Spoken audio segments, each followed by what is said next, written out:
Saudaraku yang terpilih anggota DPR, sedekahmu adalah perda. Jangan datang cuma tanda tangan tidur.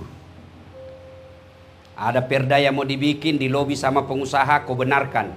Demi Allah, tanda tangan itu nanti akan menyeretmu ke neraka. Dengar baik-baik para anggota dewan sebelum Bapak dilantik. Sudah? Bukannya bulan 10, tanggal 10. Tak? Iya, belum. Belum kan? Yang terpilih maksud saya. Yang sudah dan habis masanya, Bapak tinggal tanggung jawabnya itu 5 tahun. Yang belum dilantik, sebelum Bapak sesat dan saya akan diminta tanggung jawabnya nanti di akhirat, saya akan berkata, saya sudah nasihati mereka. Saya sudah beritahukan mereka. Kalau dia tidak saya beritahu, maka dia tuntut saya nanti di akhirat. Ya Allah, saya tidak tahu. Saya tidak pernah diberitahu dasat latif. Maka saya akan berkata, bohong. Saya sudah kasih tahu di rumahnya Pak Jaya. Iya. Maka kewajiban ulama adalah mendakwakan. Ballighu anni walau ayat. Sampaikan meskipun 1 ayat. Kulil haqqu walau kana murram. Katakan yang benar meskipun itu pahit. Maka saya katakan ini Pak. Jabatan 5 tahun. Dan demi Allah selama 5 tahun itu Pak, potong tangan saya kalau gajinya Bapak bisa beli private jet. Kecuali Bapak korupsi. Korupsi pun kayaknya tidak mampu Pak. Ya toh? Maka salah Bapak kalau mau jadi anggota DPR, mau jadi kaya. Salah. Pasti mencuri. Pasti mencuri. Tapi kalau Bapak mau kaya, jadi pengusaha tambang. Kaya itu. Tapi kalau jadi anggota DPR, Bapak harus niatkan, mewakafkan pikiran, hati, dan waktu untuk mengabdi. Namanya wakil rakyat. Sidin sabarataan. Ulun mau tanya. Kalau ada wali kota dengan wakil wali kota tinggi mana? Hah? Mana tinggi wakil? Swedia itu Pak, wakil rakyatnya lebih rendah gajinya daripada PNS kalau di Indonesia. Apa kata mereka rakyat? Ngapain kami gaji mereka tinggi-tinggi? Untuk apa kami gaji tinggi-tinggi? Nggak, kerjanya juga nggak jelas. Kami yang bayar pajak. Lalu kamu nggak urus kami, untuk apa kau digaji tinggi-tinggi? Maka kalau Bapak mau kaya, salah kalau jadi anggota DPR. Tapi kalau cari amal dan sedekah, itu tempatnya paling cocok. Bagaimana cara bersedekahnya? Bukan sedekah dengan bagi-bagi jilbab. Berapa gajinya Bapak? Jadi kalau mengandalkan proposal, kalian juga rakyat jangan selalu bawa proposal ke anggota DPR. Berapa gajinya, kasihan? Datang ini Pak Dewan yang terhormat, ini ada kasihan, gajinya berapa? Maka anggota DPR sedekahnya adalah pengabdian. Pengabdiannya bicara. Bapak tahu posisinya anggota DPR kalau kita berjamaah? Imam, wali kota. Anggota DPR itu dia di sini. Di belakangnya imam sebelah kanan. Belakangnya imam sebelah kanan. Itu anggota DPR. Kalau imam salah, ini yang luruskan. Semestinya imam ruku, dia langsung sujud. Anggota DPR bicara dong. Apa dia bicara? Bukan dengan memaki, bukan dia tendang, ya imam salah kok. Enggak juga dia dorong kepalanya, bodoh ini. Tidak, apa dia ucapkan yang di belakang? Subhanallah, maha suci Allah. Berarti anggota dewan, kalau wali kotamu salah, wali kotamu membuat peraturan yang menyusahkan masyarakat, ngomong dong. Kamu wakil rakyat. Maka bicara. Kalau Bapak tidak bicara, Bapak dituntut. Kenapa? Karena diam. Tapi kalau sudah bicara, tidak dilaksanakan, lepas tanggung jawab sebagai anggota dewan. Kita bukan eksekutor, kita hanya legislatif. Legislatif itu berbicara, haknya berbicara. Cuma bagaimana kau jadi anggota DPR kalau kau tidak tahu bicara? Ada anggota DPR tidak tahu bicara? Banyak.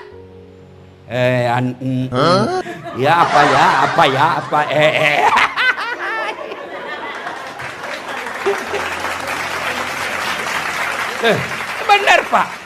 Anggota dewan itu kalau bicara belajar demokrasi, anggota dewan itu memang dia bicara. Hak konstitusinya dilindungi undang-undang. Bapak bicara dalam gedung DPR, itu dilindungi undang-undang.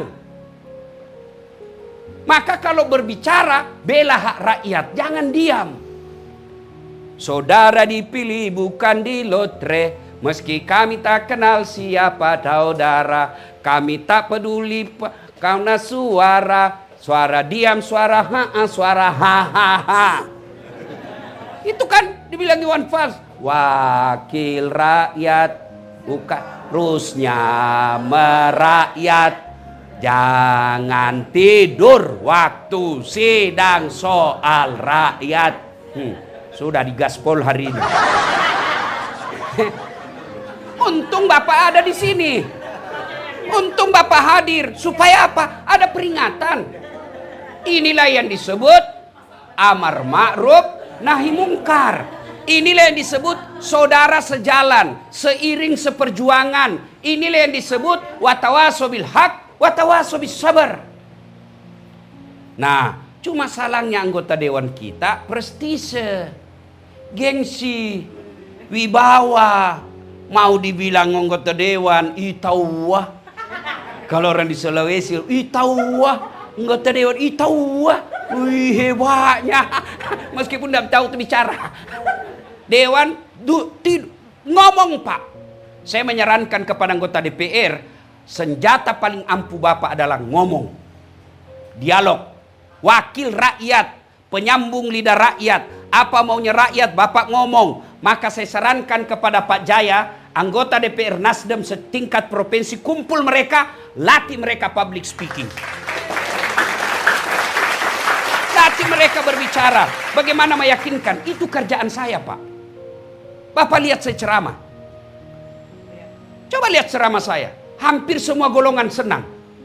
Dari orang tua sampai anak-anak kecil senang dengar ceramah saya. No dimaki-maki dia tidak tersinggung. Coba lihat di ceramah YouTube saya. Mana ada yang berani maki-maki jenderal? Kenapa? Karena saya punya public speaking. Bicara yang baik. Sampaikan tujuan kita tanpa menyinggung perasaannya orang. Ini Bapak harus punya. Bayangkan kalau Bapak pidato,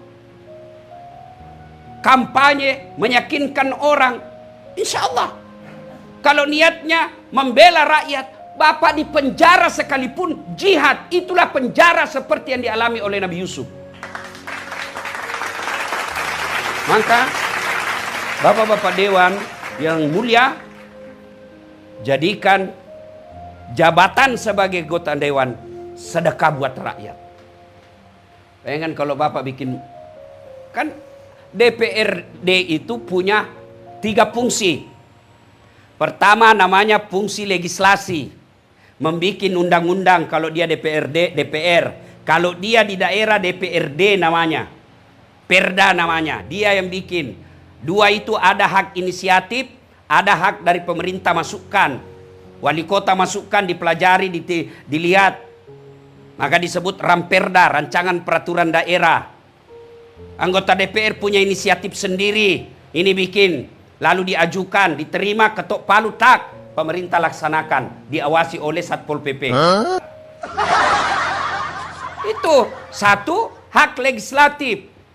Yang kedua disebut fungsi budgeting. Apa itu? Mengatur keuangan. Itulah sebabnya dia pergi reses. Cuma kadang-kala anggota DPR kita resesnya palsu. Ada fotonya, ada tanda tangannya, tapi di rumah dibikin. Nggak dia datang ke masyarakat.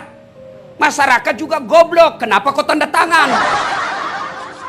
Cuma dikasih modal nasi bungkus harga 25.000. Pembeli bensin 100. Padahal lebih banyak lagi diambil itu anggota dewan. Siapa suruh kau panggil saya?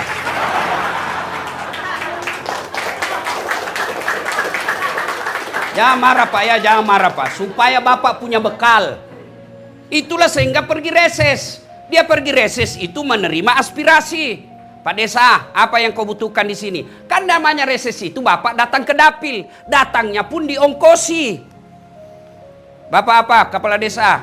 Desa ini apa kebutuhannya? Kami butuh jembatan, Pak. Oke, sudah. Sudah itu hasil reses, dipanggil kepala yang bersangkutan.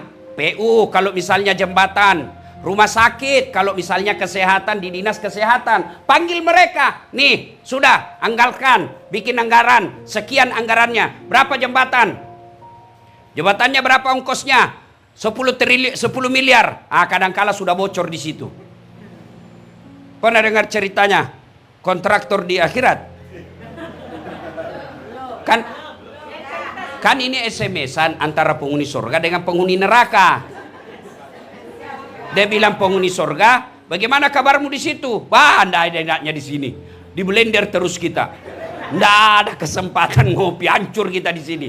Kata penghuni neraka, pian di situ berapa gimana? Bujur bajak, bagus bener di sini kita. Enak, 1 laki-laki 7 bidadari. Baru dibayangkan sudah ada. Kata penghuni neraka, bolehkah kami jalan-jalan ke situ? Boleh aja. Terus bagaimana caranya? Kata penghuni neraka, kan penghuni neraka Pak kreatif, cerdas. Gampang. Kita bikin jembatan. Kamu bikin jembatan dari surga, kami juga dari neraka bikin jembatan. Kita ketemu di tengah. Bagaimana? Setuju? Setuju. Lelang proyek. Waktu pekerjaan 3 hari. Keluar pemenang tender. Hari pertama, jembatan dari neraka sudah selesai 50%. Hari kedua, selesai 70%. Hari ketiga, tuntas efektif efisien, selesai. Di tengah. Sampai di tengah, penghuni neraka lihat-lihat. Kenapa ini jembatan dari surga kada mulai-mulai? Teriaklah ini penghuni dari neraka. Kenapa kau belum mulai proyekmu? Kami sudah sampai di tengah sesuai perjanjian. Apa kata dari dalam surga? Bagaimana mau dimulai? Kontraktor, pengawas, pemborong ada semua di situ.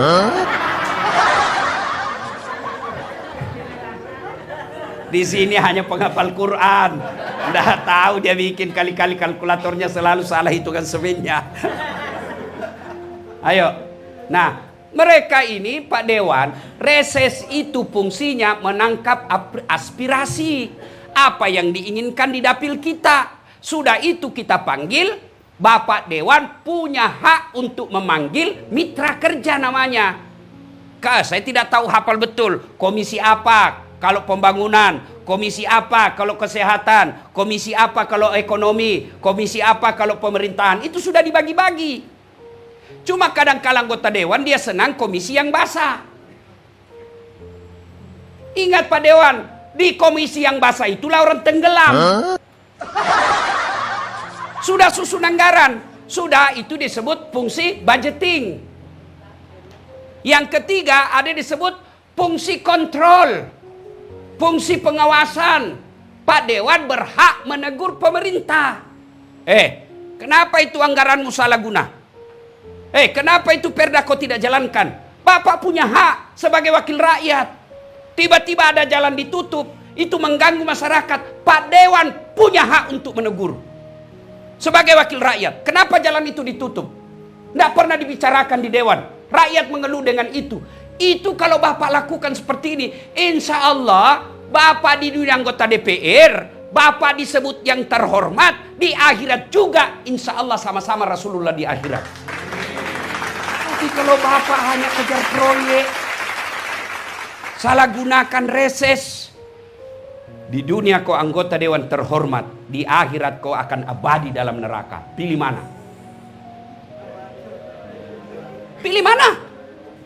Anggota DPR 5 tahun Pak, 5 tahun demi Allah, kalau untung terpilih lagi. Kalau tidak untung, wabillahi taufiq wal hidayah. Tapi dosanya dibawa sampai mati. Ini bersyukur Bapak belum dilantik sudah dapat pembekalan luar biasa. Ya Allah, saya sudah sampaikan kepada mereka. Saya lepas tangan. Tinggal mereka menjalankan apa yang saya sampaikan. Mudah-mudahan ada manfaat. Lebih dan kurangnya mohon dimaafkan.